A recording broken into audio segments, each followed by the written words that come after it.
Las apariciones del niño. Comencé a trabajar en el ferrocarril desde que era muy joven.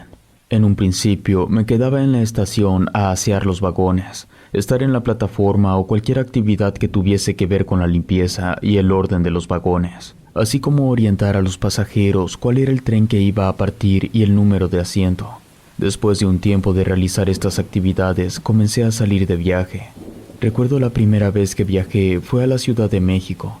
Era un trayecto aproximadamente de 12 horas. El tren tenía dormitorios, lo que permitía que los pasajeros descansaran en camas. Las personas tenían su propia habitación. En realidad eran muy estrechas, solo cabía una litera individual, pero ideal para poder dormir durante el viaje. Esa primera vez que viajé en el tren me pareció fascinante. Consideré que era una gran aventura. Además, percibía un sueldo por hacerlo, aunque implicaba mucho trabajo como ordenar los dormitorios, cambiar las camas, lavar el baño y otras tantas actividades. Después que terminé mis responsabilidades laborales, ya eran como las 11 de la noche. Fue cuando pude salir a respirar aire fresco de la naturaleza. Otro de los lugares a los que salía de viaje era cuando íbamos a Mexicali. Esa vez estábamos a punto de llegar a la estación Compostela. Ya nos encontrábamos muy cerca. A lo lejos alcancé a distinguir a las vendedoras dispuestas a ofrecer sus productos. Entre la gente que se encontraba en el andén llamó mi atención una mujer que iba con un niño pequeño, como de 4 años, y un burro igual de pequeño. Cuando el tren emitió el pitido de su llegada, el burro se asustó mucho con el sonido, corrió hacia las vías del tren. Detrás de él se fue el niño. Fue cuestión de segundos para que el tren se llevara entre sus rieles al burrito y al niño. Yo vi todo desde la ventana. No tengo palabras para expresar lo que vi y lo que sentí. La madre del pequeño se desmayó. Aquella vez fue un día terrible. El viaje se suspendió en lo que hacían todas las averiguaciones y se deslindaban de responsabilidades. El acontecimiento ocurrió por la mañana. Ya por la tarde, casi cuando estaba a punto de caer la noche, pudimos salir de nuevo rumbo a nuestro destino. El vagón que me correspondía, las personas no dejaron de hablar de lo ocurrido. Ya cuando cayó la noche, todo se quedó en silencio. Sin embargo, en el ambiente se sentía la tristeza. Después que terminé mis actividades, me salí un rato a tomar un poco de aire fresco.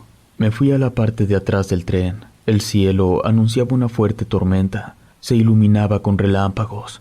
Pronto comenzó a llover muy fuerte. En la parte que me encontraba casi no me mojaba, solo llegaba la brisa del agua. Aún tenía presente el rostro del pequeño. Creí que si me quedaba dormido lo iba a soñar. Del otro lado del vagón vi que un pequeño se encaminó hacia el baño. Consideré que no era prudente que lo hiciera solo. Con el vaivén del tren podía caerse. Me fui directo hacia él, pero ya había entrado al baño. Así que lo esperé para acompañarlo a su asiento. Pasó el tiempo razonable y el pequeño no salió. Toqué la puerta en varias ocasiones sin obtener respuesta. Sin dudarlo, abrí la puerta del baño con mis llaves. Me llevé una gran sorpresa cuando vi que no había nadie dentro. Me fui directamente a los asientos delanteros para preguntarles a sus padres sobre su hijo.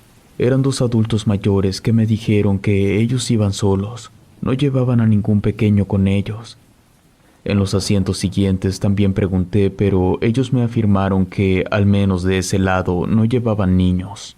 Por estar preguntando a los pasajeros sobre el niño, el resto de las personas comenzaron a encender sus luces personales y a cuestionarme qué estaba ocurriendo. Fue cuando comprendí que solo estaba nervioso y estaba alterando a los pasajeros. Me disculpé con las personas y me retiré a mi lugar de descanso. Ahí me puse a pensar que quizás todo había sido producto de mi cansancio y de estar alterado. Me acomodé en el asiento para poder descansar, pero no lo conseguía. Aquella imagen de la cara del pequeño no la podía borrar de mi mente, aunque hubo un momento en que el cansancio comenzó a vencerme. Me fui quedando poco a poco dormido, hasta que tuve un sueño en el cual me encontraba jugando con un niño. Ese pequeño me buscaba todo el tiempo. No lo reconocía como parte de mi familia, pero sí se notaba que teníamos un vínculo. Nos encontrábamos en un parque festejando el cumpleaños de una niña. De pronto comencé a sentirme angustiado porque no veía por ningún lado al niño. A lo lejos vi que estaba viendo el estanque con los patos. Fui tras él. Cuando le toqué el hombro para decirle que no se alejara de mi vista, el pequeño volteó y su rostro estaba deforme. Tenía una mueca siniestra.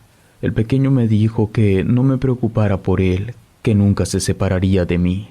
Desperté sudando frío, aunque al exterior la lluvia no cesaba y se sentía lo fresco de la madrugada.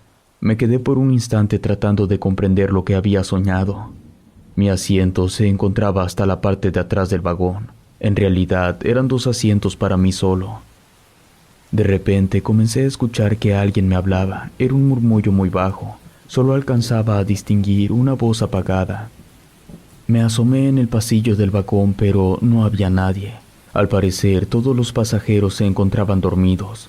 De nuevo oí que decían, «Ayúdame», pero no lograba comprender de qué lugar venía el llamado. Era como si el viento lo hubiese traído en forma de eco. Seguí escuchando el murmullo sin lograr entender lo que decía. No podía creer lo que me sucedía. Lo que sí creía era que todo cambió a partir de que vi aquel terrible accidente, porque antes de que sucediera viajé a diferentes lugares de la República sin tener ninguna situación extraña. Me incorporé tratando de despabilarme un poco. Fui a buscar a alguno de mis otros compañeros a los otros vagones, pero al parecer estaban descansando porque no los vi por ninguna parte. No tuve otra opción que regresarme a mi lugar de trabajo. Justo iba entrando a mi vagón cuando uno de los pasajeros se levantó y me dijo que un niño estaba corriendo por el pasillo. Sus padres se encontraban hasta la parte de atrás. Me fui directo hacia los asientos traseros, pero en ellos no había pasajeros, estaban vacíos. El señor que me había dicho sobre el niño asomaba su cabeza para indicarme que ahí era el lugar. Le levanté la mano para hacerle la seña de que todo estaba bien, aunque la verdad era que no había nadie en ese asiento. Me fui de nuevo a mi lugar cuando vi con claridad que un niño estaba sentado en el otro asiento. Le dije que ese no era su lugar, que se fuera con sus padres. El niño tenía su rostro volteado hacia la ventana. Cuando le hablé, él no volteó. Hasta la segunda vez que le dije que se fuera al asiento que le correspondía, el niño giró su cabeza y me miró con un rostro cadavérico, pálido y huesudo. Me hice hacia atrás de la impresión que tuve. Cuando volteé de nuevo, ya no estaba. No supe qué hacer en aquel momento. Solo me limité a sentarme con temor de que en cualquier momento el niño se apareciera de nuevo. Ya no tuve la menor duda, era el mismo niño del accidente en Compostela. No supe en aquel tiempo qué sucedió para que el pequeño se quedara atorado en este mundo. Todo lo que ocurrió con el pequeño fue una manera de decirme que ahí estaba y necesitaba mi ayuda. Sin embargo, no tenía la menor idea de cómo hacerlo. Cuando concluí mi viaje, pensé que también terminarían los sucesos extraños.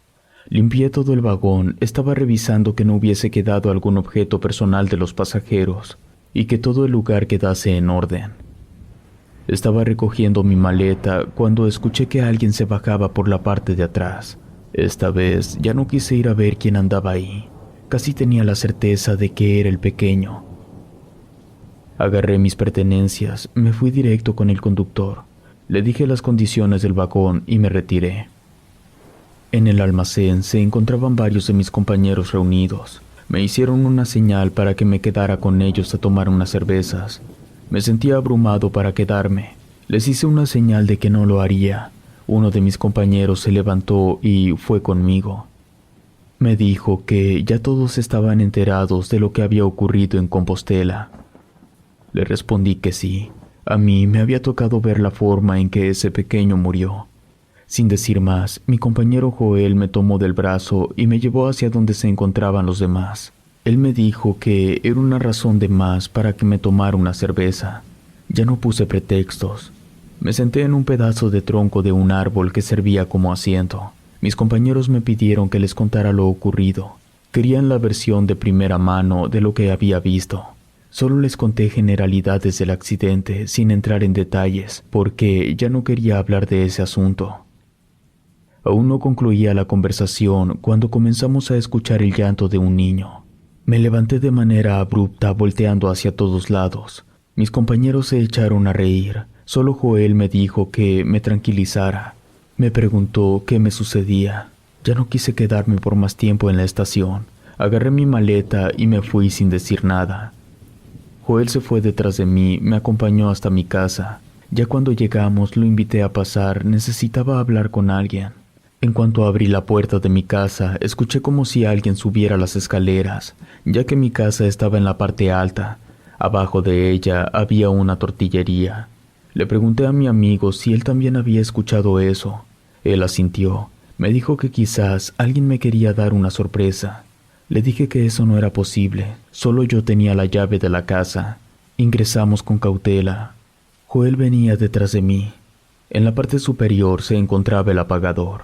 Encendí la luz, vi con claridad como si alguien se escondiera en el baño.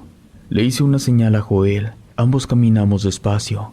Al entrar al baño no había nadie.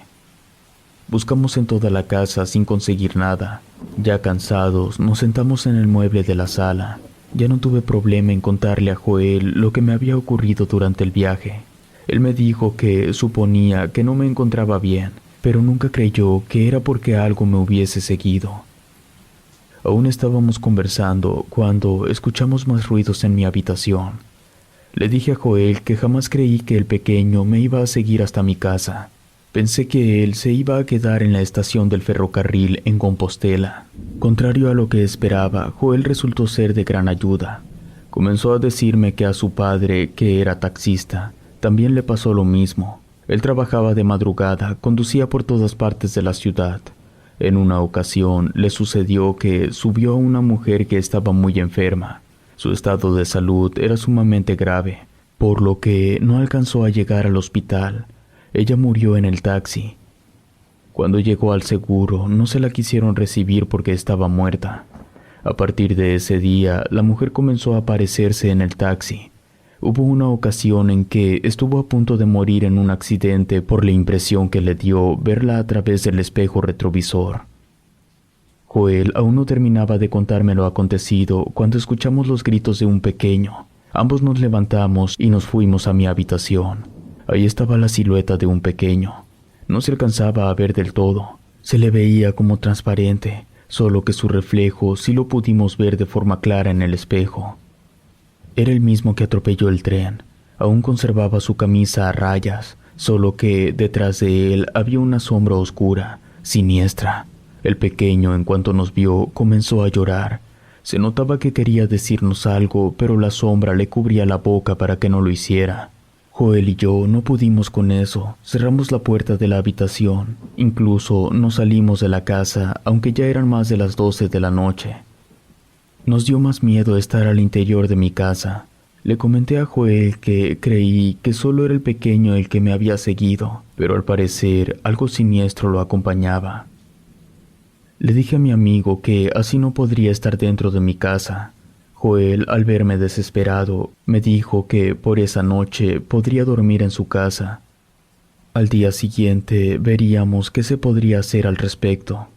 Esa noche dormí en la casa de Joel, o lo que pude dormir, porque en cuanto comenzaba a tener un sueño profundo, despertaba asustado porque veía al niño muerto. En realidad descansé muy poco. Me sentía sumamente alterado y me cuestionaba por qué el pequeño me había elegido a mí.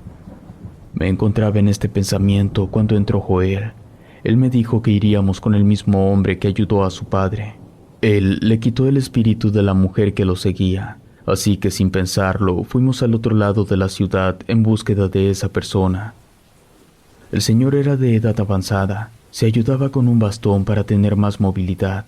En ese momento creí que él no podría ser la solución a mi problema, pero ya me encontraba ahí y no conocía otra forma de apoyarme en alguien más. El anciano, en cuanto me vio, me preguntó por qué había acudido con él. A mí me daba vergüenza decirle a lo que había ido, porque me parecía inverosímil. Me anduve con rodeos sin decirle con exactitud lo que me ocurría. Él me pidió que me callara. Si no creía que me podría ayudar, entonces no tenía nada que hacer ahí. Mi amigo intervino por mí. Le dijo todo lo sucedido, pero el hombre le dijo que necesitaba escucharlo de mi voz. Así que le relaté todo al anciano. Él me respondió que a los demonios les gusta estar cerca de los niños. Ellos los odian porque saben que son los preferidos de Dios, y una manera que tienen de sacar su odio era a través de ellos. El brujo continuó diciéndome que los demonios siempre se encontraban al acecho de los humanos, solo que no teníamos la capacidad de verlos, pero se sentía su presencia a través de un olor fétido, de una ráfaga de calor o de una sombra siniestra. Me dijo que lo más probable fue que, en el momento que ocurrió el accidente, uno de tantos demonios que se movía en el plano espiritual se quedó con el espíritu del niño. El hombre me dijo que los motivos por los que el demonio tenía el alma del niño podían ser muchos. Lo importante era ayudar a ese pequeño espíritu a encontrar el camino indicado. Me dijo que eso último sería lo más difícil, ya que si era complicado realizar un exorcismo a una persona viva, tratar de quitarle un alma a un demonio en el ámbito espiritual era todavía más difícil. El hombre me pidió que le explicara todos los detalles. Después que le conté todo, él se quedó un rato pensativo sin decir nada. Después me explicó que intentaría ayudarme desde su casa, pero si no resultaba, sería necesario ir a la mía y entrar al lugar en el que lo vi. El hombre hizo una serie de rituales. Algunos me parecieron exagerados, como cuando comenzó a danzar alrededor mío con un tambor pequeño diciendo oraciones en lengua náhuatl. Yo miraba a mi amigo con desconfianza. Joel me hizo una seña de que me tranquilizara. Antes de retirarnos, el señor me dijo que me podía ir a descansar a mi casa. Era necesario para saber si había ocurrido algún cambio. Salimos del lugar. Yo me sentía muy confundido. Realmente dudaba de que todo lo que hizo el hombre funcionara. Joel se dio cuenta de mi desconfianza y trató de calmarme. Me dijo que a su padre le había funcionado muy bien, solo debía tomar en cuenta de que él era un brujo que había aprendido de sus ancestros. Por eso su manera de hacer su trabajo era diferente. No puedo negar de que tenía miedo de irme a mi casa, pero sabía que no sería posible estar fuera de ella. Mi amigo Joel me dijo que le gustaría acompañarme durante la noche, pero ese día tenía salida a Ciudad de México. En el momento en que entré a mi casa, me quedé parado durante un instante en el umbral de la puerta. Tenía miedo de entrar. Con cautela fui subiendo cada uno de los escalones. Todo se encontraba en orden. Poco a poco me fui calmando. Después de un rato comencé a creerle al anciano. No puedo decir que me sentí seguro del todo, pero el hecho de ya no escuchar el llanto o los gritos del pequeño me producían mucha calma. Había pasado 2 noches muy malas, así que el cansancio me venció. Me quedé dormido en el sofá de la sala. Creo que en el fondo no quise ir a mi habitación porque en ella había visto a ese ser siniestro. Mi sueño duró poco tiempo, ya que de repente sentí como si algo oprimiera mi pecho. Comencé a sentir que no podía respirar. Me encontraba en un estado catártico. No me podía mover. De pronto sentí como si algo se quitara de encima. Pude moverme y respirar. Vi el reloj. Eran las 3:30 de la madrugada. Me quedé sentado durante un rato como si esperase que algo más sucediera. Lo único que vi fue una imagen plasmada en el cristal de la ventana. Quedó impresa una mueca y una mano. Después de unos minutos ya no sucedió nada más, pero ya no me pude dormir. Sentía que en cualquier momento me sucedería algo. Escuché en mi habitación como si movieran de lugar la cama. Oí el rechinar de la madera. Ya no me quise quedar por más tiempo ahí. Tomé mi chamarra, la sombrilla y me salí de la casa. Me encontraba muy cerca de la estación del ferrocarril.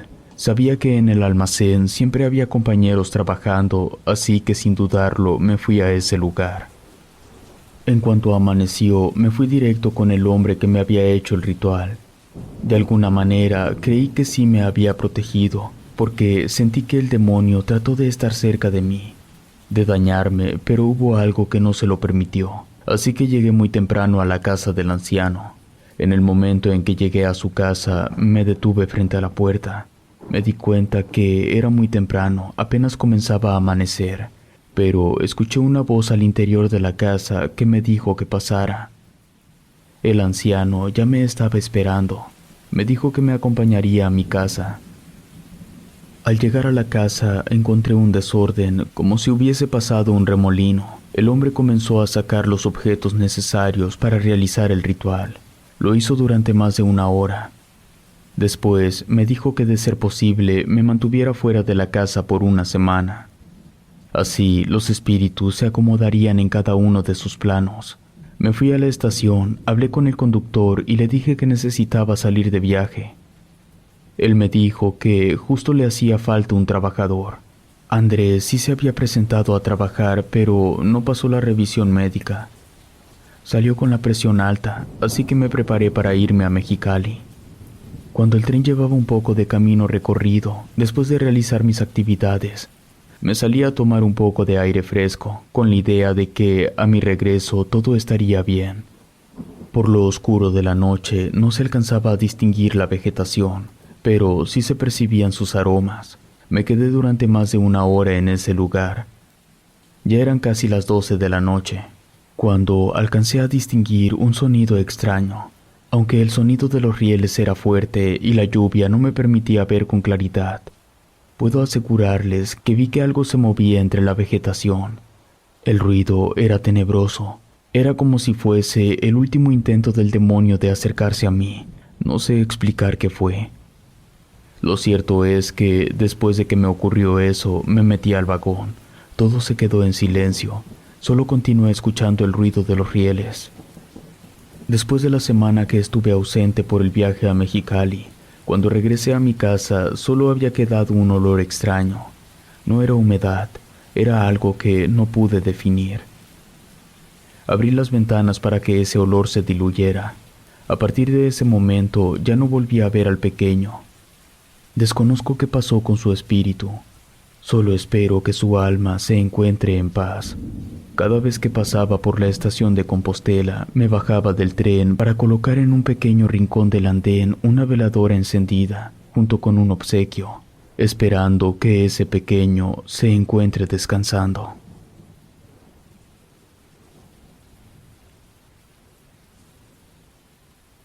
Nota de la escritora Adriana Cuevas. Hace varias décadas era común que las personas viajaran a través del ferrocarril. Se convirtió en una manera popular y económica de trasladarse a diferentes puntos de la República Mexicana. Se construyó no solo una red de vías de ferrocarril, sino también una cadena de historias vivientes que se vivieron cotidianamente a través de las diferentes ciudades y pueblos a los que se dirigía la gente. Era posible conocer nuevos lugares y nuevas culturas. Así fue como comenzaron a crearse historias y leyendas del gigante de hierro. El fantasma sin cabeza. Me vine de mi pueblo cuando era muy joven. Mi padre y yo teníamos constantes discusiones por la manera en que bebía y la forma como trataba a mi madre. Cuando era pequeño, me asustaba cuando él tomaba y se ponía agresivo. Aún era adolescente, pero había crecido muy pronto. Esa noche, mi padre volvió a beber como de costumbre. No sé por qué motivo comenzó a gritarle a mi madre. Después vino el golpe. No lo pude soportar y me fui tras él y lo golpeé. Como lo agarré desprevenido, trastabilló y cayó al suelo. Se quedó sorprendido y aturdido por mi acción. Mi madre me dijo que me fuera de inmediato del pueblo. Me pidió que tomara lo indispensable y me marchara con su hermana a Guadalajara. Así fue como salí inesperadamente de mi pueblo cuando apenas tenía 17 años. Llegué en la madrugada a la casa de mi tía Alicia. Ella vivía muy cerca de la estación del ferrocarril de Guadalajara. Caminábamos escasas 2 cuadras y ya llegábamos a la estación. Cuando llegué a casa de mi tía, tenía poco dinero para sobrevivir unos cuantos días. Le dije que necesitaba trabajar lo más pronto posible. Ella me dijo que en su trabajo era una fábrica en la que elaboraban pantalones, pero que aún no tenía la edad para entrar. Necesitaba cumplir los 18 años. El esposo de mi tía Alicia, el tío Mario, me dijo que él trabajaba en la estación del ferrocarril. Era cierto que no tenía la edad para ingresar, pero que hablaría con su jefe para ver qué podía hacer por mí. Al principio entré como ayudante de todos los trabajadores que salían de viaje. Cada uno de su propia bolsa cooperaba para pagarme. Me iba de viaje con ellos. Me ponían a hacer de todo: lavar trastes, tender camas, lavar el baño. Solo esperaba tener la edad adecuada para tramitar el ingreso formal. Mientras, entré en el mundo de los viajes y comencé a ver a los compañeros de trabajo como parte de mi familia, ya que viajaba durante casi una semana cuando iba a Nogales o a Mexicali. En cuanto cumplí los 18 años, mi tío Mario hizo los trámites correspondientes para que entrara formalmente como trabajador del ferrocarril. No era tan sencillo hacerlo. Hubo que dar cierta cantidad de dinero para que ese trámite fuese posible, pero logré formar parte de la nómina. En la estación de ferrocarril había salidas a distintas partes de la República. Cuando tocaba la salida a Ciudad de México, el tren salía por las noches a las 9. Parte de mi trabajo consistía en usar impecablemente el uniforme para recibir en el pasillo de la entrada a los pasajeros. Les daba la bienvenida, los orientaba hacia dónde se encontraba el andén del tren, así como ubicarlos en el asiento de pasajeros. Cuando realizaba esta actividad no salía de viaje. Inmediatamente, en cuanto el tren partía, mi trabajo ese día había concluido. Se le llamaba hacer plataforma. Como el tren era muy puntual, a las 9 de la noche ya estaba libre para departir con los compañeros del ferrocarril. Aunque era muy joven, ya conocía muy bien a la mayoría de ellos. Nos quedábamos en el patio. Así le decíamos a toda la zona de la estación aledaña a las vías. Debajo de un roble grande compartíamos experiencias viajeras y bebíamos. En ocasiones me iba de ahí ya muy entrada la madrugada, cuando el patio ya estaba desolado y oscuro. Aquella noche me fui como a la 1 de la mañana de la estación. Vi una sombra que se movía detrás de un árbol. Iba un poco ebrio y pensé que todo era producto de mi imaginación. Iba rumbo a la salida por la rampa cuando algo me motivó a voltear hacia atrás. En el andén vi de nuevo esa sombra que se escurría entre los pilares. Me quedé durante unos instantes atento para ver con más claridad lo que se movía. Esta vez tuve mejor suerte. Algo corrió y fue hacia la parte más oscura de la estación. Observé durante un poco más sin lograr verlo. Al día siguiente, después que terminé mi jornada de trabajo, fui con José, el encargado del almacén. Él era la persona que estaba en el día o en la noche, según su horario. Él no salía de viaje. Le pregunté si alguna vez había visto algo extraño en el patio de la estación. Él se me quedó viendo sin responder a mi pregunta. Enseguida me preguntó si yo también lo había visto. Le respondí que sí. José me dijo que después de que pasaba la medianoche es cuando esa cosa se ve, principalmente en la parte de los andenes. Añadió que él también había tratado de investigar si pertenecía a algún alma que hubiese muerto ahí, pero hasta ahora no sabía nada. Ese día me preparé porque tenía salida a la Ciudad de México. Llegué a la estación a las 7 de la noche. Hice todos los protocolos de revisión antes de salir, ya que el médico revisaba la presión de cada trabajador antes de partir. Si la presión arterial no se encontraba bien, el compañero no salía de viaje. Me dispuse a asear el vagón que me correspondía. Faltaba más de 2 horas para que el tren partiera. En cuanto ingresé al vagón, vi con claridad cómo una persona se metía al baño. Me fui directamente para decirle que no lo podía usar. Y es que en ocasiones los indigentes del lugar se metían a hacer sus necesidades. Toqué molesto la puerta. Cuando vi que nadie respondió, abrí la puerta con mi llave, pero al interior del baño no había nadie. Estaba seguro de haber visto una persona que corrió hacia ese lugar. Revisé en todo el vagón, pero no encontré a nadie. Durante mi trayecto a la Ciudad de México, después que atendí a cada uno de los pasajeros y realicé mis actividades, me fui un rato a la parte de atrás del vagón a observar el paisaje. Se veía muy poco porque reinaba la oscuridad. Sin embargo, con la poca luz de luna, era posible disfrutar de la naturaleza. Se acercó conmigo Juan, mi compañero de viaje. Él me preguntó si había visto algo extraño en el vagón. De inmediato le respondí que sí. Continuó diciéndome que no era la primera vez que le pasaba. Ya en otras ocasiones, únicamente cuando tenía viaje a la Ciudad de México, era cuando le sucedía. Me dijo que veía a un hombre de extrema delgadez y color muy pálido, que cuando se asomaba al andén antes de partir, lo veía fijamente y se despedía de él diciéndole adiós con su mano. Ha preguntado a otros compañeros sobre él, pero nadie dice haberlo visto. Era la primera vez que viajaba con mi compañero Juan. Nos quedamos un rato conversando y nos fuimos a descansar un poco antes de llegar a la siguiente estación.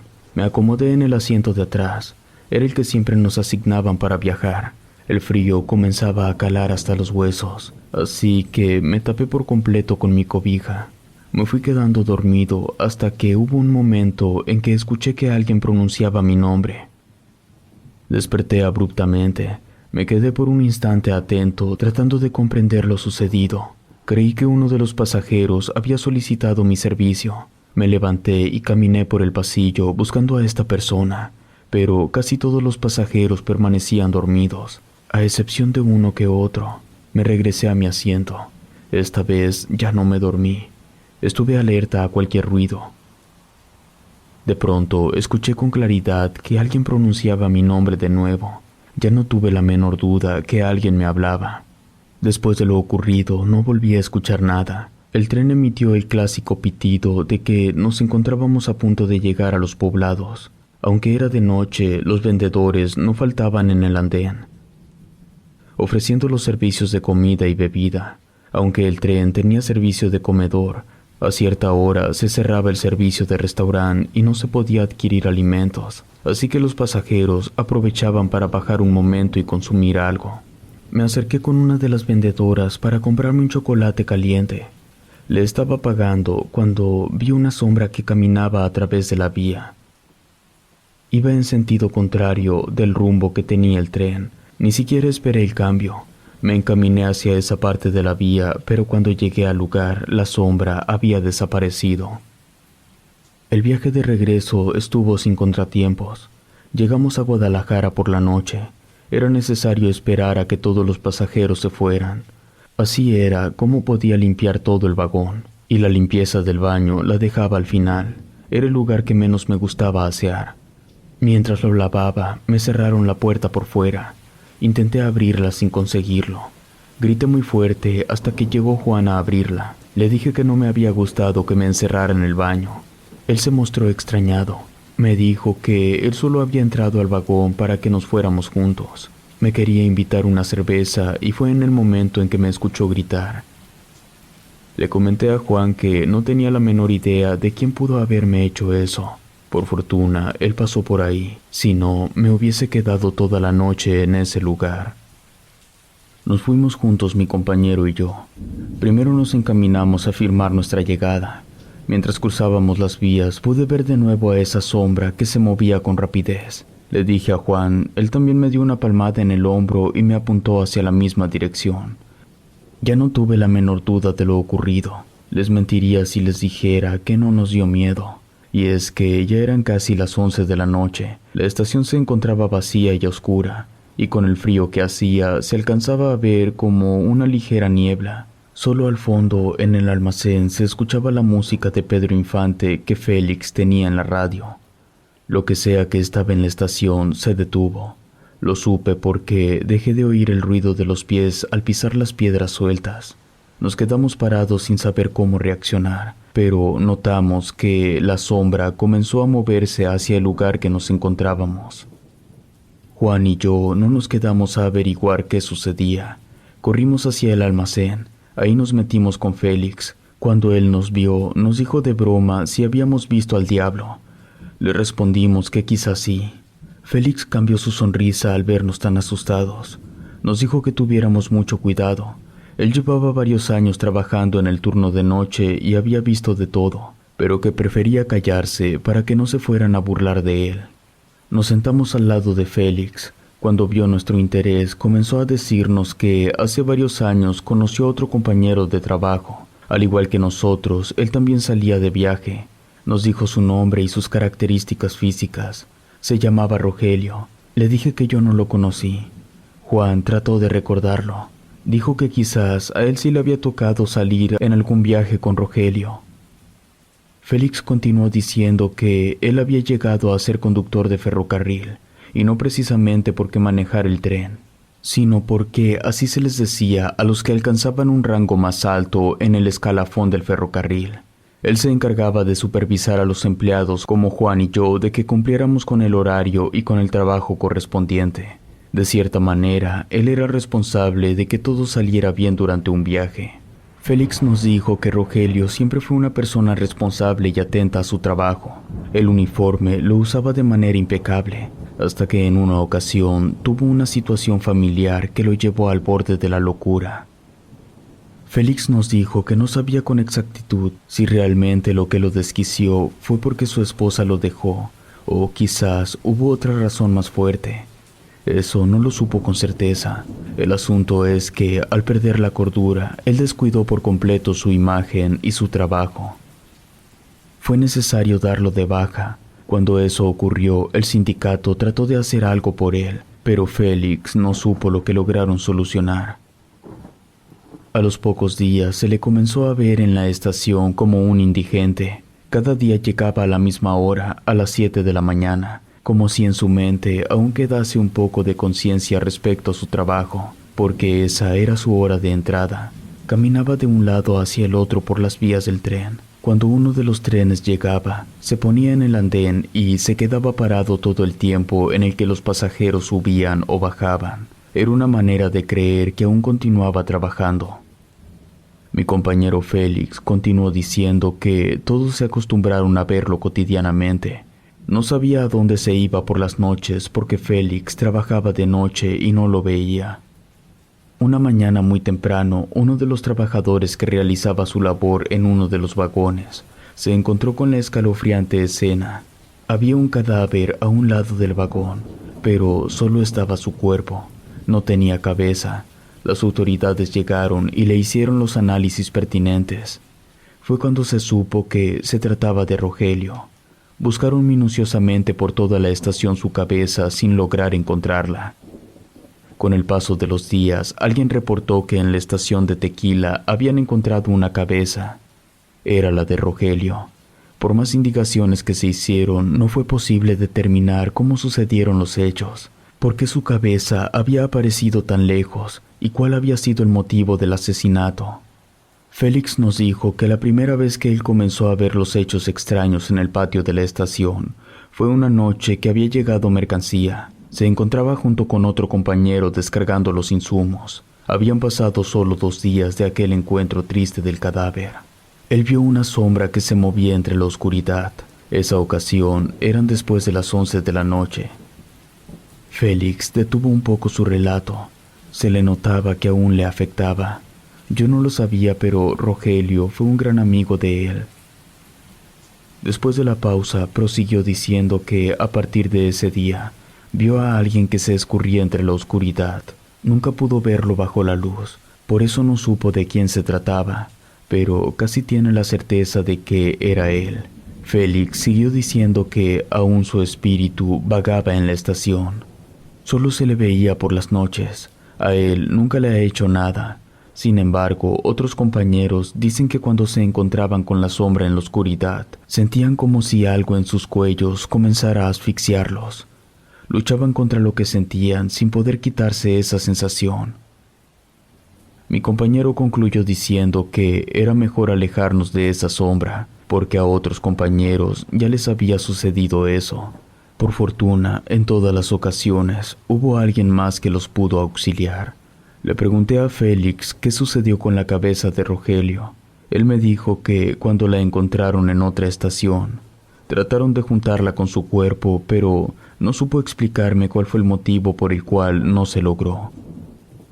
Se ha corrido el rumor de que su alma no ha descansado por la manera en que lo mataron y porque su cadáver quedó sin su cabeza. Para terminar, Félix nos dijo que era mejor alejarnos de su alma errante, porque si no había logrado lastimar a nadie, eso no significaba que nunca fuese a ocurrir algo. Lo más seguro era alejarse inmediatamente del espíritu. Incluso dijo que quizás ni siquiera pudiese tratarse de él, sino de algún demonio que tomó su alma. Félix bajó un poco el tono de su voz para decirnos que quizás ya ni siquiera era el espíritu de Rogelio. Por eso era mejor que tuviéramos cuidado. Y si ya lo estábamos viendo con frecuencia, era mejor llevar con nosotros un rosario o un crucifijo. Nos despedimos de Félix, José y yo. Íbamos sorprendidos por todo lo que nos había contado. No teníamos la menor idea de lo que había ocurrido. Nos salimos de la estación por el lado de la rampa. No puedo negar que teníamos un poco de miedo, ya pasaba de la medianoche. Los dos volteábamos a todos lados con miedo de que la sombra nos fuera a seguir. No habíamos dado más de algunos pasos cuando escuché un ruido, como el sonido de pies que pisan la grava. La evidencia de que alguien rondaba por ahí era clara, pero no lográbamos ver a nadie. José y yo avanzamos con más rapidez. Estábamos a punto de llegar a la salida de la rampa de la estación cuando vi que mi amigo cayó al suelo y de pronto comenzó a arrastrarlo una fuerza. Se lo llevó hasta la parte oscura de la estación. En ese lugar había varios árboles frondosos que impedían el paso de la luz de la luna. José gritaba desesperado, me pedía ayuda. Yo no sabía qué hacer, sentía que si me acercaba al lugar a mí también me pasaría lo mismo. Corrí hacia el almacén. Le dije a Félix que me apoyara a auxiliar a mi amigo. Él no lo dudó, aunque ya era un hombre de edad avanzada. Tomó su cuchillo y me fui detrás de él. José aún continuaba luchando contra ese ser siniestro. Se escuchaban sus gritos desesperados. En cuanto llegamos al lugar, Félix alumbró el espacio con una lámpara de mano. Fue la primera vez que veía a este ente. Su cuerpo se veía fornido. Era de gran estatura, pero no tenía cabeza. Estaba ahorcando a mi amigo con una cuerda. Él luchaba con sus manos tratando de quitársela, pero la fuerza de este ser era más que la de cualquier ser humano. Yo me quedé paralizado sin saber qué hacer. Tenía miedo de que me sucediera lo mismo que a José. Él imploraba que lo rescatáramos. No me di cuenta cuando Félix se dejó ir sobre él, tratando de cortarle la mano que sujetaba a José. Solo pudo hacerle un rasguño porque el ente tomó a Félix con la otra mano, lo sujetó y lo levantó. Tenía una fuerza descomunal. No sé cómo pude recordar las palabras de Félix. Cuando nos habló de un rosario o de un Cristo, busqué entre mi mochila y ahí tenía un rosario tejido que me habían dado durante el viaje. Lo saqué y se lo mostré al ente, pero a él pareció no importarle. Fueron unos instantes inquietantes. Me acerqué y recogí el cuchillo que Félix había tirado, y sin pensarlo lo clavé en el lugar que podría estar el corazón. El ser se desvaneció. Solo sentí como una ráfaga de viento helado. Mis amigos quedaron tirados en el suelo. Me acerqué para auxiliarlos. Por fortuna, aún tenían vida. José era el que se encontraba muy mal. Fue necesario llevarlo con el médico de la estación. Con las atenciones que le dieron pudo estar bien. Sin embargo, en su cuello quedó la marca de la soga que lo estaba ahorcando. Quedé con mucho temor con lo ocurrido. Creo que ese ser siniestro que vimos no solo era el alma errante de Rogelio, sino que su cuerpo era utilizado por un demonio. Otros compañeros dicen que ellos escuchaban o veían las sombras sin que los lastimara, pero yo ya no me confío. Trato de salir por la entrada principal de la estación de ferrocarril. Creo que es más seguro.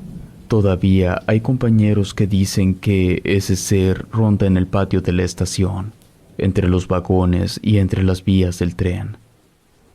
En ocasiones escucho el crujir de las ramas secas cuando las pisan, así como movimiento entre la oscuridad, pero salgo de inmediato. Dicen que hasta en la actualidad todavía ronda el espíritu del decapitado.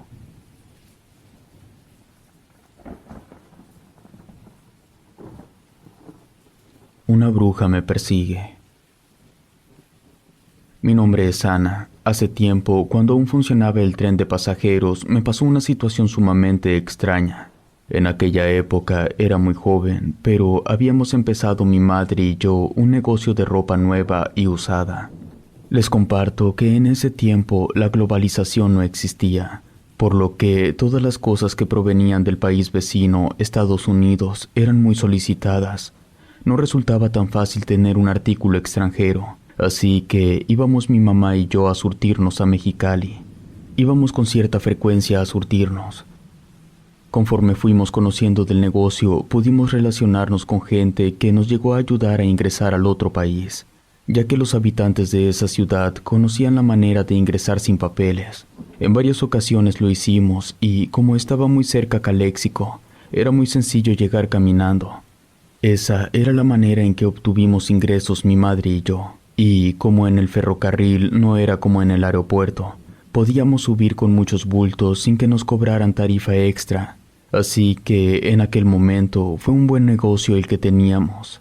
Además, se prestaba para que nos paseáramos un poco. Hubo una ocasión en que mi madre se enfermó y teníamos muchos pedidos. Le dije que sin ningún problema podría ir yo sola. Ya sabía cómo hacerlo.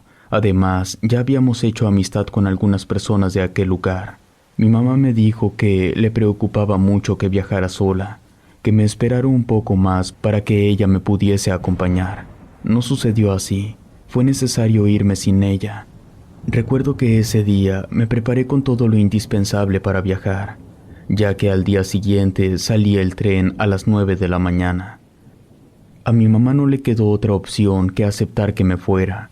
Por la mañana entré a su habitación para despedirme de ella. Me preocupó un poco verla tan decaída. Ya la había visto el médico y había dicho que se iba a mejorar. Apenas le habían hecho análisis y estudios para determinar qué le ocurría. Así que no tuve opción. Salí de la casa muy temprano para llegar a tiempo a la estación del ferrocarril. Era temporada de lluvias y toda la noche había estado lloviendo. Así que cuando salí de casa se sentía frío y el ambiente se encontraba con un poco de neblina. No me importó que durante el trayecto estuviese lloviendo. No era la primera vez que lo hacíamos y nunca habíamos tenido un accidente. Al llegar a la estación y realizar los trámites requeridos para abordar el tren, me asignaron un asiento hasta la parte de atrás del vagón. Durante el trayecto me gustaba ir viendo por la ventana los paisajes. Eran notorios los cambios de vegetación que ocurrían a través de los distintos estados que cruzábamos. Cuando llegamos a una estación, me bajé para comprarle algo a los vendedores en los andenes. Me encontraba entretenida buscando qué comer. Alcancé a distinguir a una mujer vestida completamente de negro. Ella me miraba atenta. En ese momento no era común ver vestidas a las mujeres completamente de negro. Solo lo hacían cuando un familiar muy cercano había fallecido.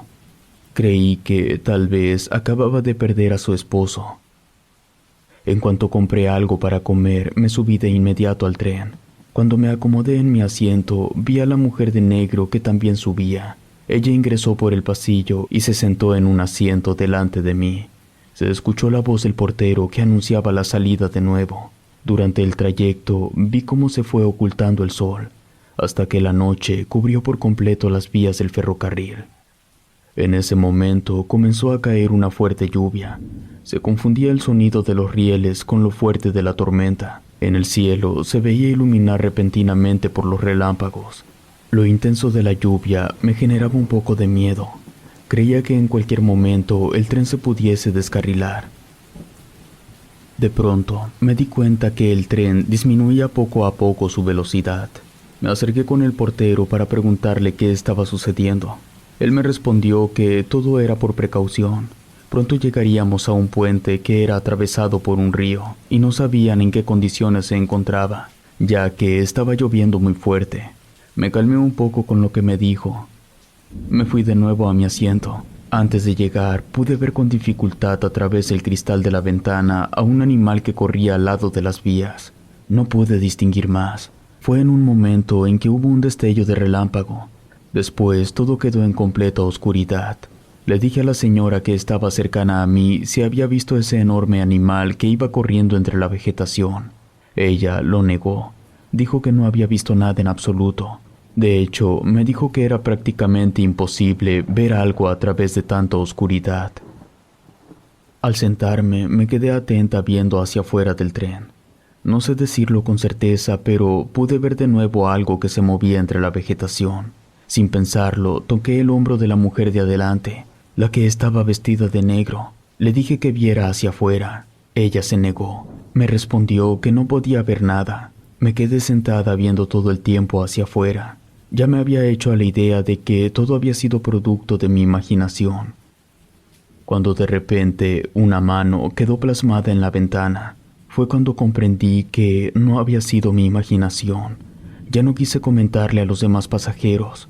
Por lo visto, no me iban a creer, así que traté de calmarme y esperar a llegar a mi destino. Cuando pasamos cerca de un pueblo, el río se encontraba muy alto, llegaba hasta las vías. El conductor cruzó el puente con mucha precaución para evitar un accidente. Poco a poco fuimos avanzando hasta que logramos pasar el camino inundado. Durante la noche fue difícil poder descansar. Lo único que queríamos era llegar a una estación y tomar una bebida caliente. En una de las estaciones nos bajamos a calentarnos un poco. La señora vestida de negro se acercó a mí y comenzó a platicar. Me dijo que hacía tiempo que había muerto su hija en un accidente automovilístico. Esa era la razón por la que vestía de luto. Comenzó a darme pormenores de la manera en que su hija había muerto. Se le notaba a la mujer que estaba en una etapa de duelo. Le dolía mucho hablar del asunto. Dieron el aviso de que el tren iba a partir. La mujer, de nombre María, me preguntó si alguien ocupaba el asiento de al lado. Le respondí que no. Ella, sin decir nada, tomó sus pertenencias y se sentó junto a mí. Durante el camino continuó hablando de su hija. Parecía que era una manera en la que ella trataba de mantenerla viva. En el momento en que llegamos a nuestro destino, a Mexicali, me despedí de María. Ella me preguntó si no había problema que nos hospedáramos en el mismo hotel. Yo le dije que no. Ella me confió que era la primera vez que iba a esa ciudad. Su intención era cruzar hacia Caléxico, porque ahí conocía a unos familiares que le ayudarían. Yo creí que ella tenía la documentación necesaria para cruzar la frontera, pero María me dijo que entraría de forma ilegal. Ya había personas que la iban a apoyar. Nos fuimos directamente al hotel que ya conocía. Ahora que les cuento lo que me pasó, no sé cómo pude ser tan familiar con una persona desconocida. Creo que en aquel momento fue la juventud lo que no me hizo pensar en las consecuencias. María y yo nos instalamos en habitaciones contiguas. No quise dormir con ella. En cuanto dejamos nuestras pertenencias, nos fuimos a los lugares en los que adquiría la mercancía. Mientras caminábamos por las distintas calles de Mexicali, me pareció ver a alguien que nos estaba siguiendo. Le dije a María que nunca me había sucedido eso, pero era mejor que nos metiéramos a un lugar público. Nos sentamos dentro del establecimiento. De repente vi pasar a un hombre vestido completamente de negro. No le pude ver la cara ni tampoco si de verdad nos estaba siguiendo. Sin embargo, sí me dio miedo. Ya no quise continuar con las compras. Nos fuimos al hotel a descansar. Cada una nos fuimos a nuestras respectivas habitaciones. Le dije que más tarde iría por ella para salir a cenar. Me quedé durante un rato descansando cuando me dio hambre. Caminé hacia la habitación de María. Iba a tocar la puerta cuando escuché la voz de un hombre al interior del cuarto. Pensé que podría ser de las personas que la iban a ayudar a cruzar la frontera. Me quedé durante un momento afuera de la habitación. Como no salía nadie, toqué la puerta. De inmediato salió María. Le dije que había escuchado que alguien estaba dentro. Ella lo negó, me dijo que no había nadie. En cambio, yo estaba convencida de haber escuchado la voz de un hombre, pero no quise desmentirla. Finalmente, ella sabía a quién metía a su cuarto. Mientras caminamos unas cuadras, percibí la presencia de alguien, como si nos fuera siguiendo. Le dije a María que, de nuevo, alguien estaba detrás de nosotras. Ella miró hacia atrás. Me dijo que nadie nos seguía. Cuando volteé, en efecto, no había nadie.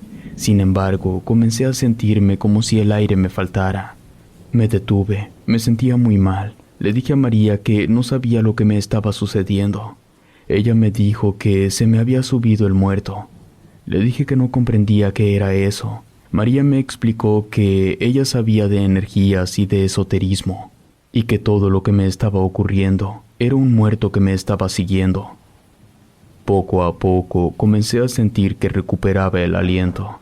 Cuando me sentí un poco mejor, le pregunté cómo era que sabía eso.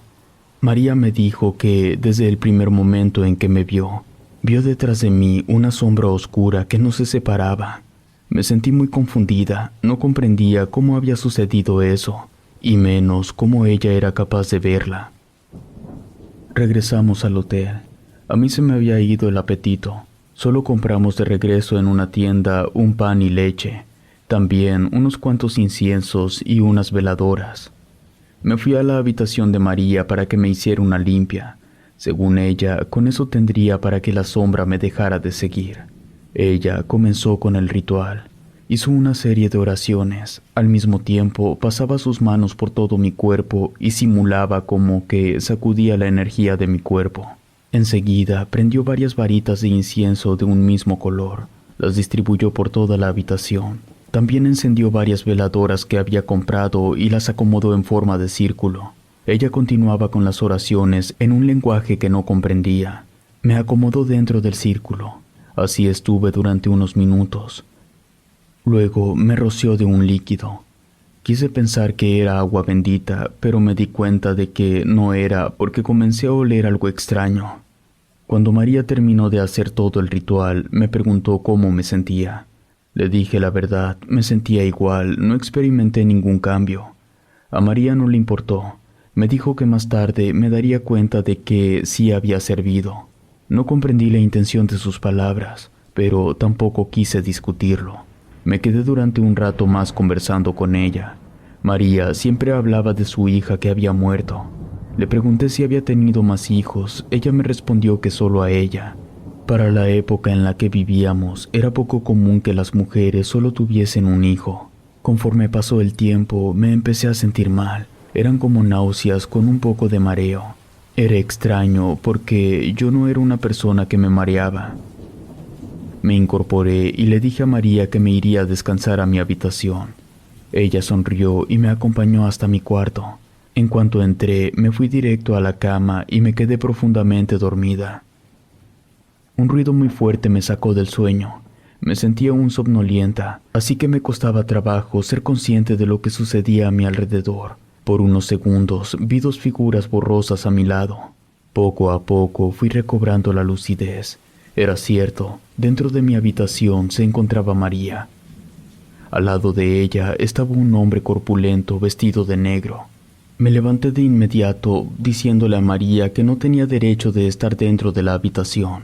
Molesta los corrí. Les grité que se marcharan, pero ellos permanecieron inmóviles, haciendo caso omiso de mis reclamos. En ese momento las piernas no me respondieron. No conseguía moverlas ni un centímetro. Le reclamé a María, la cuestioné por qué me hacía eso, si yo solo la había ayudado todo el tiempo. Ella se acercó a mí, me dijo que tenía razón, yo no tenía la culpa de nada. Mi único problema era que tenía la misma edad de su hija, incluso había nacido el mismo día que ella. No comprendía lo que María trataba de decirme. Ella continuó diciendo que ahora su hija iba a venir en mí. Por eso me había buscado durante tanto tiempo. Me dijo que yo era la persona indicada. En ese momento comencé a sentir mucho miedo. Ella había planeado todo. Incluso creo que también hizo lo necesario para que mi madre no pudiese acompañarme al viaje. Se acercó a mí el hombre corpulento. No sé si fue el temor lo que me hizo verlo con rasgos de animal. Hasta le vi como una especie de colmillos que se alcanzaban a distinguir entre sus labios. Sus ojos eran de un color amarillo. Él nunca emitió palabra alguna, solo se limitaba a hacer lo que María le decía. Así que comenzó a amarrarme de los extremos de la cama. Por alguna razón no podía gritar. Creo que María me había dado una especie de droga para que me mantuviera tranquila. María se cubrió la cabeza con un velo negro y comenzó a poner veladoras en cada una de las esquinas de la cama. Conforme avanzaba el ritual, la habitación se fue llenando de un humo negro. Ella apagó la luz. De pronto vi cómo la cara de ella y del hombre se transformaba en una mueca siniestra. Casi estaba segura de que todo estaba perdido, así que ya no continué luchando. De repente vi como una silueta vaporosa comenzaba a flotar en la habitación. Cuando volteé a ver el rostro de María, ella había cambiado por completo. Su mueca siniestra se transformó al ver a su hija. Fue en ese instante cuando comprendí lo que intentaban hacer. María quería mi cuerpo para que su hija viviera en él. Hice de todo para poder liberarme, pero no fue posible. Con mucho temor me resigné. Creo que el ritual comenzó a hacer efecto, porque hubo un momento en que perdí la conciencia y me veía caminando por un túnel sumamente oscuro. No puedo expresar el miedo que tenía, hasta que de repente comenzaron a tocar la puerta de la habitación. Eso fue lo que me hizo regresar del lugar oscuro en el que me encontraba. Fue cuando vi el rostro enfurecido de María. El hombre emitió una especie de rugido o un sonido bastante raro. Los golpes a la puerta fueron cada vez más fuertes. Incluso escuchaba una voz alterada afuera de la habitación, y de un momento a otro la abrieron abruptamente. Al entrar la luz externa, de inmediato se disipó el espíritu de la hija.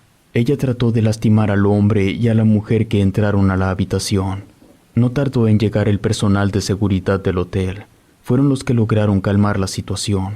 De María y del hombre no supe nada. En cambio, el hombre y la mujer que entraron a mi habitación los identifiqué después de un rato.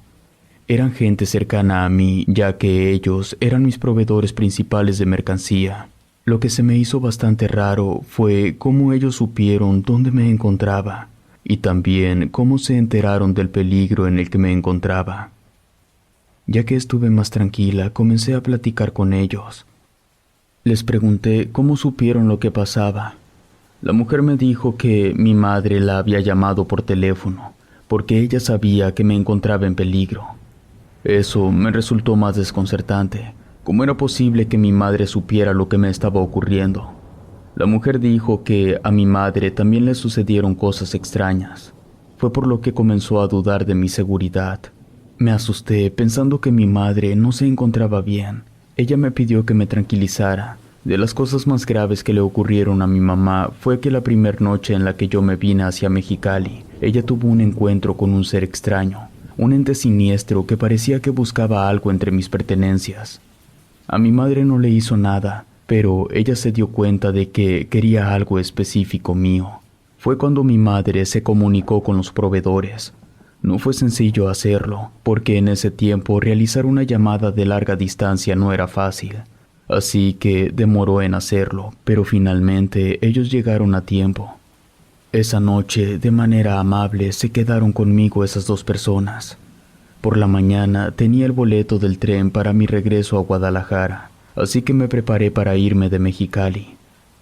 No me sentía del todo bien, pero creo que lo peor ya había pasado. Me encontraba en el andén esperando a que dieran la señal de que ya podíamos subir a ocupar nuestros asientos. Mientras esperaba, alcancé a distinguir entre las personas a una mujer que vestía de negro, pero ella, en cuanto me vio, se movió entre la gente. Por un momento pensé que podría ser María, pero ya no volvió a aparecer. Lo extraño fue que, cuando veníamos de regreso y cayó la noche, yo mantenía mi mirada fija al exterior del tren. En ese instante vi un animal grande. No les puedo describir el tipo de bestia que era. De lo que casi estoy segura era que tenía el mismo rostro del hombre que acompañó a María. No sé si era un nahual, un demonio o un tipo de ser que no pertenecía a este mundo. Me levanté buscando entre los pasajeros a María. No la pude ver. Sin embargo, sabía que si ese ente venía siguiendo el tren, ella debía estar muy cerca. Por fortuna, no tuve ningún contratiempo a mi regreso. Pude volver a ver de nuevo a mi madre. Con todo lo que sucedió, no descarto la posibilidad de que en cualquier momento María y su acompañante aparezcan de nuevo.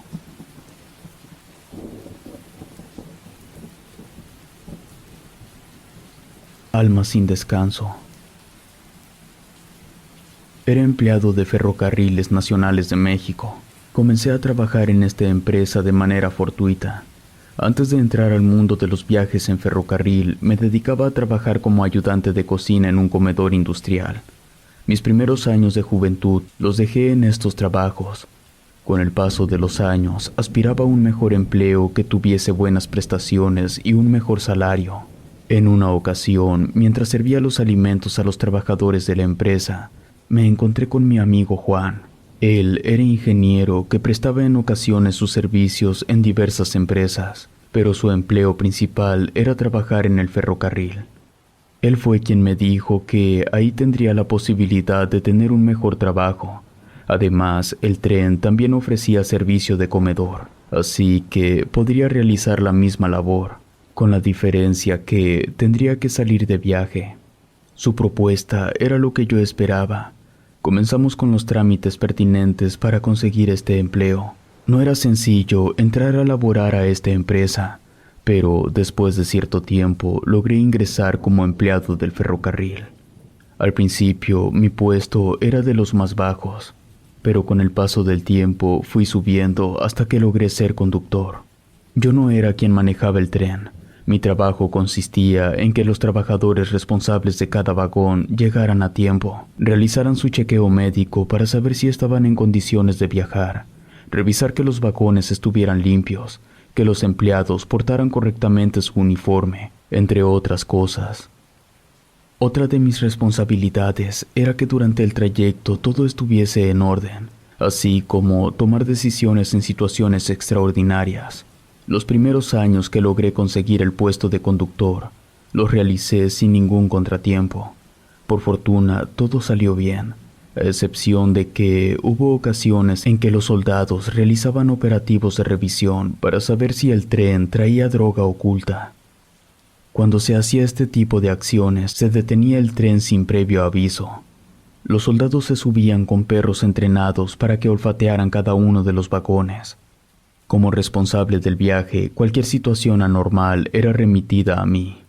Solo hubo una ocasión en que los soldados encontraron droga oculta en el techo del vagón.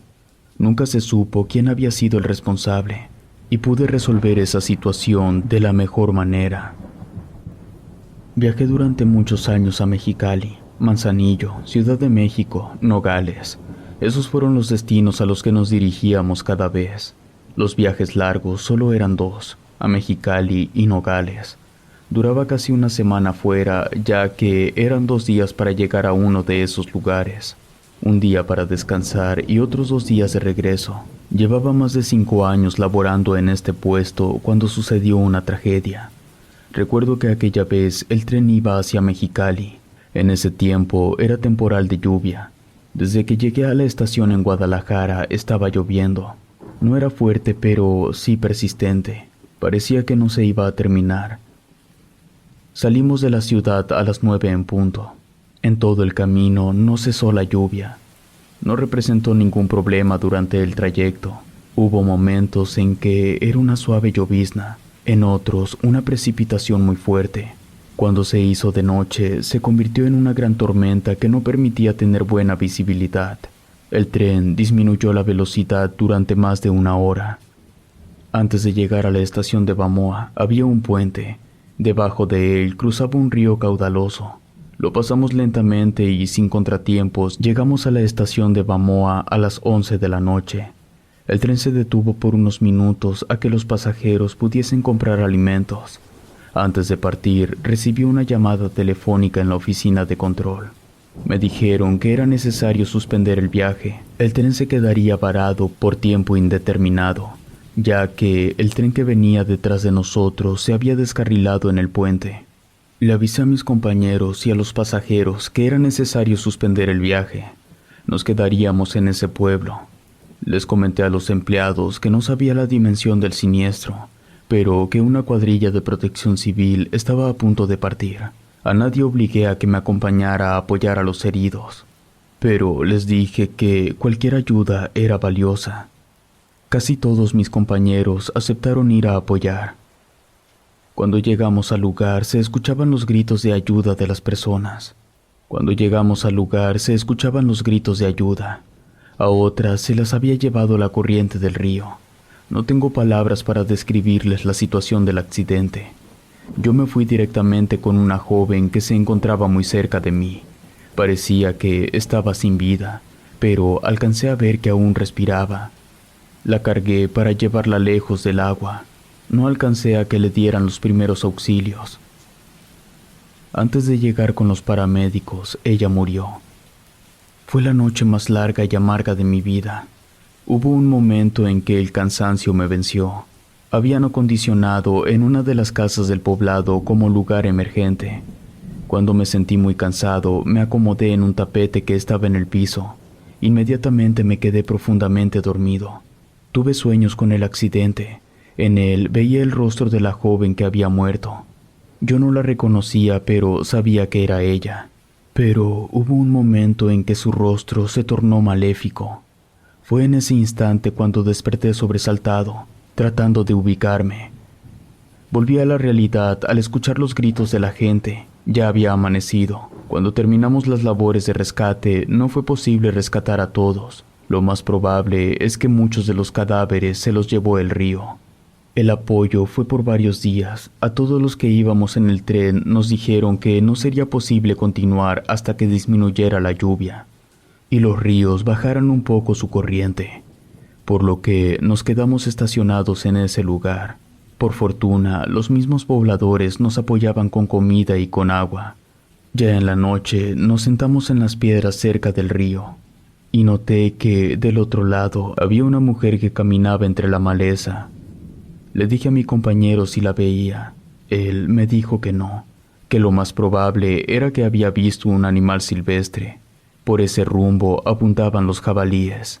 Por un momento quise pensar que era un animal, pero más tarde volví a ver a alguien que se movía entre los árboles. Me levanté de la piedra en la que me encontraba. Me acerqué un poco más a la orilla del río. Desde ahí alcancé a distinguir que se trataba de una mujer. Lo supe por su cabello largo. De inmediato creí que se trataba de alguna persona que se había perdido por el accidente. Comencé a hacerle señas con los brazos, pero parecía no verme. Siguió caminando sin voltear. Me fui con un encargado de protección civil. Le dije que una mujer estaba extraviada del otro lado del río. Al parecer no se encontraba del todo consciente. De inmediato varios trabajadores salieron para poder auxiliar a la mujer. El encargado de protección civil me dijo que no era posible ayudarle.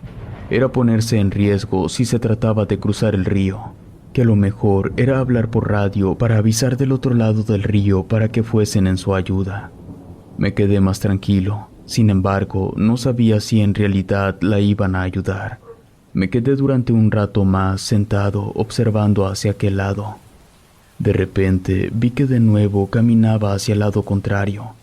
Ahí fue cuando me di cuenta que ella no se encontraba bien, porque caminaba de forma vaga hacia cualquier parte. De nuevo le volví a hablar. Uno de mis compañeros, cuando me escuchó, se acercó para ver qué sucedía. Le apunté con el dedo y le dije que de nuevo estaba la mujer ahí. Mi compañero me dijo que me tranquilizara, que del otro lado del río no había ninguna mujer. Yo le dije que sí. Él, de nuevo, me dijo que no había nadie, que lo mejor era que me fuera a comer y a descansar. Ya habíamos tenido una jornada muy pesada durante el día. Quizás por eso ya imaginaba ver a alguien. Le hice caso a mi compañero y fui a descansar, pero con la idea de que había visto a esa mujer, que nada había sido producto de mi imaginación. Así que más tarde saldría a revisar de nuevo para poder ayudarla, ya que ellos no lo iban a hacer. Así que cuando se hizo más tarde y todos se encontraban dormidos, me levanté con sigilo y fui a la orilla del río. Me quedé durante unos minutos mirando hacia el otro lado. De nuevo vi a la mujer, pero en esta ocasión estaba parada mirando hacia donde yo me encontraba. Esta vez no hice ninguna señal, ni traté de comunicarme con ella. Solo me quedé parado viendo cómo ella reaccionaba ante mi presencia. Vi que ella comenzó a caminar hacia el río. Yo pensé que se iba a ahogar. Mi sorpresa fue grande cuando ella comenzó a caminar sobre el agua. Se dirigía hacia donde yo me encontraba. Por un instante me quedé petrificado. Enseguida reaccioné y me fui corriendo hacia la casa en la que estaba hospedado. Me metí entre mis cobijas. Estaba casi seguro que aquella cosa me estaba buscando. Al día siguiente pregunté si ya era posible continuar con el viaje. Junto con mis otros compañeros de trabajo pretendí incorporarme a mi trabajo o al menos alejarme de ese lugar. Por desgracia, me dijeron que las vías aún se encontraban en reparación. Todavía faltaban varios días para que eso sucediera. Resignado, seguí con las labores de ayuda. Hubo un momento en que ya no pude callarme. Hablé con un compañero, le dije lo que había sucedido la noche anterior. Contrario a lo que esperaba, él ni siquiera se sorprendió. Me dijo que también estaba viendo a un niño que se aparecía a la orilla del río. Cuando los demás compañeros escucharon, intervinieron diciendo que también a ellos les estaba pasando situaciones paranormales. No sabían si era por la impresión del accidente o si en verdad esas personas aún estaban en este plano. La mayoría de los compañeros coincidimos en que por la noche era cuando había manifestaciones, así que decidimos estar juntos esa noche. En cuanto el sol se ocultó, comencé a escuchar lamentos y gritos. Se oían alejados de forma vaga. Sin embargo, me daba cierto temor pensar que el alma de las personas que habían muerto aún se encontraban entre nosotros. Me acerqué con uno de mis compañeros. Él me dijo que también escuchaba el sonido de las voces que se mezclaba entre el agua del río. Esa noche confirmamos que nada era producto de nuestra imaginación. Cada uno de nosotros veía a diferentes almas que estaban detenidas en este mundo. Esa noche no podíamos dormir. Nos quedamos conversando durante un rato más. Yo fui el primero que comenzó a escuchar ruidos. Con cautela salí para ver de qué se trataba. Fue la primera vez que vi su rostro de cerca. Era ella, la misma muchacha que murió entre mis brazos, solo que tenía un aspecto cadavérico. Me quedé helado sin saber qué hacer. Ella se limitó a extender su brazo derecho y señalar un punto hacia el otro lado del río. Después desapareció. Yo no sabía qué hacer. Cuando regresé, uno de mis compañeros me dijo que me veía muy pálido. Les conté lo sucedido. Ellos también se pusieron muy nerviosos. En cuanto amaneció, fuimos a buscar al curandero del pueblo. Él vivía en una choza pequeña. Era un hombre de estatura baja, sumamente bronceado por el sol. Tenía bastantes años. En cuanto nos vio, nos hizo una seña con su mano de que nos detuviéramos. Nos dijo que no veníamos solos. Algunos seres que no pertenecían a este mundo estaban con nosotros. Así que era mejor tomar distancia para que ningún espíritu se quedara con él. Él se fue acercando poco a poco hacia nosotros. Llevaba consigo en una mano una veladora encendida, en la otra un ramo de hierbas olorosas y frescas. Nos hizo una señal de que nos quedáramos parados. Él caminó hacia el frente y nos hizo una señal para que camináramos detrás de él. Se dirigió directo al río. El curandero se arremangó sus pantalones y metió sus pies desnudos al agua. Comenzó su ritual diciendo unas palabras que no comprendí. Mojaba el manojo de hierbas con el agua del río. Enseguida nos roció a cada uno de nosotros con esa agua. En ese momento se comenzaron a escuchar gritos y lamentos. Volteé a ver a mis compañeros. Al parecer, ellos también lo escuchaban. Después de que el hombre terminó, salió del río. Nos dijo que esperaba que las almas de los muertos pudiesen descansar, pero que era necesario de que cada uno de nosotros recordara qué fue lo que hablamos con las personas que alcanzamos a sacar del río antes de morir o ya muertos. Porque, aunque un ser humano esté muerto, lo último que muere es su sentido del oído. Y si le habíamos prometido algo, lo más seguro era que estuviesen esperando que en verdad cumpliéramos con lo prometido. En ese momento traté de recordar qué fue lo último que le dije a la joven. Le había dicho que no se preocupara, yo la ayudaría en todo lo que necesitara e iba a estar todo bien. Me acerqué con el hombre y le pregunté si acaso la mujer intentaba decirme algo. Él me dijo que sí. Lo más seguro era que necesitaba de mi ayuda. El hombre nos dejó unos collares que servían como protectores. Se retiró y nos dijo que estuviésemos al pendiente de esas almas. Por la noche, de acuerdo a lo que había dicho el señor, en cuanto oscureció, estuvimos a la orilla del río. Pronto pude ver a lo lejos la silueta de una mujer. Me acerqué un poco a ella. Mentiría si les dijera que no tenía miedo. Me aferraba al objeto que el hombre nos dio. La mujer, en vez de caminar hacia mí, lo hizo del lado opuesto, como esperando que la siguiera. Así lo hice. Enseguida la perdí de vista. Volteé hacia todos lados sin conseguir verla de nuevo. De pronto sentí algo duro sobre mis pies entre la hierba silvestre. Se encontraba el cuerpo de un niño. Estaba lleno de lodo y cubierto por la maleza. Llevaba varios días en descomposición. Entendí que quizá la mujer podría ser la madre del pequeño. Rápidamente di aviso. Los días posteriores que estuvimos en Bamoa, recogía flores y las dejaba en el lugar en el que encontré el cadáver del pequeño. No sé si en realidad funcionó lo que hice, pero dejé de ver a la mujer. A los 3 días siguientes nos dijeron que las vías estaban listas. Podríamos continuar con el viaje. Pudimos continuar hasta Mexicali. Al regreso, cuando volvimos a pasar por Bamoa, no pude ver hacia el lado del río. Prefería hacer que no existía.